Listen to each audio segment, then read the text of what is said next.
Assalamualaikum warahmatullahi wabarakatuh. Kami dari kelompok 9 ingin mempresentasikan analisis strategi SDM di perusahaan multinasional.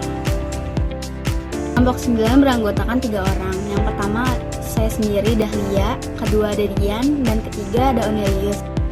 Yang pertama ada latar belakang. Dalam era globalisasi, banyak perusahaan memperluas bisnisnya ke berbagai negara.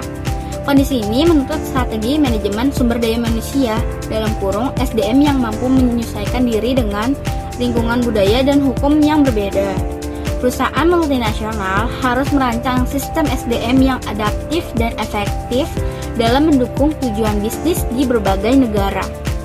Selanjutnya ada sistem ekspatriat. Ekspatriat adalah karyawan yang dikirim oleh perusahaan ke negara lain untuk menjalankan tugas dalam waktu tertentu. Dalam proses ini, perusahaan perlu mempertimbangkan biaya, adaptasi budaya, dukungan keluarga, serta sistem kompensasi yang adil. Contoh penerapan sistem ekspatriat dapat terlihat pada perusahaan seperti Toyota dan Shell. Toyota misalnya mengirim manajer Jepang ke pabrik-pabrik mereka di seluruh dunia untuk memastikan bahwa standar produksi dan nilai-nilai perusahaan tetap terjaga. Selanjutnya ada cross-cultural training.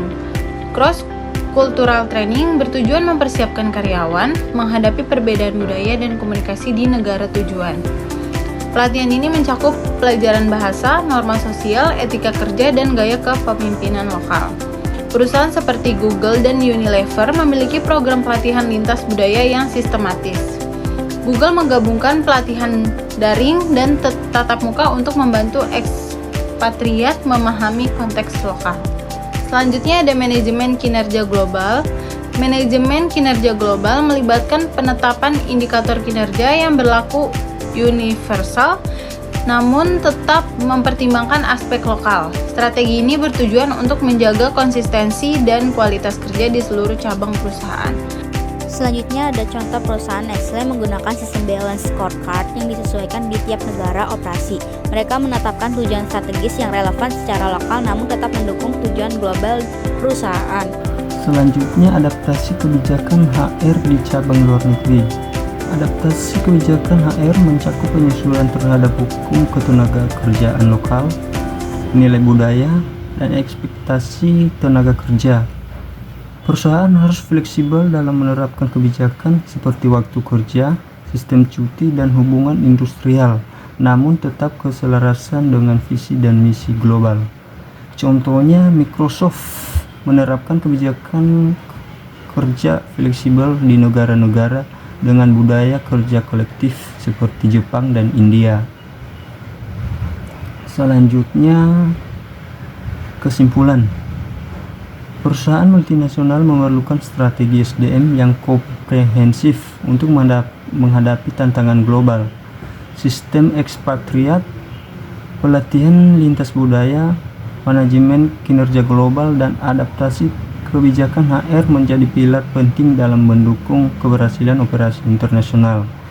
Tanpa strategi yang tepat, perusahaan akan kesulitan dalam mengelola SDM lintas negara dan budaya. Selanjutnya, saran. Perusahaan disarankan untuk yang pertama melakukan evaluasi rutin terhadap sistem ekspatriat guna mengoptimalkan efektivitas penugasan. Yang kedua, meningkatkan kualitas dan frekuensi pelatihan lintas budaya bagi seluruh level karyawan. 3. Mengembangkan sistem manajemen kinerja yang fleksibel namun terstandarisasi secara global. 4. Selalu memperbaharui kebijakan HR agar sesuai dengan peraturan dan budaya di negara cabang. Sekian dari presentasi kami. Jika ada kekurangan mohon maaf. Kurang lebih terima kasih.